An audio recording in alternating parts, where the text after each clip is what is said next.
Welcome to the Rim Break Rodeo. We hope this video helps. You start by powering down and unplugging the surface. This prevents shorts and lost data.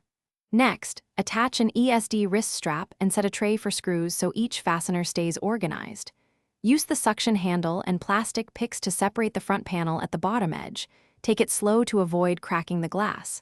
Once the display lifts about 0.5 cm, slide a pick along the seam to release adhesive. Make sure to keep track of the adhesive positions for reassembly. Once the display is open, you will expose metal brackets and ribbon cables. Remove the brackets with Phillips #00 and gently disconnect display cables to fully free the panel. Then locate the battery connector on the motherboard and unplug it. This is critical to avoid power flowing while you work. Remove screws holding the battery bracket and pry up the battery gradually from its adhesive, using a plastic card to separate it without puncturing the battery cells. Make sure you remember the connector orientation, place the new battery into position, and reconnect the battery cable to the motherboard. You should feel a firm seat. Reinstall any metal brackets and screws, then reattach the display ribbon cables in their original order.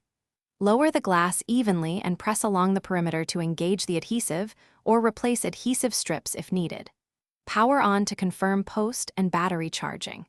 If the device fails to boot, recheck the battery connector seating. Inspect ribbon cables for kinks and verify the adhesive didn't trap a cable. Thanks for watching. Consider subscribing if we helped you.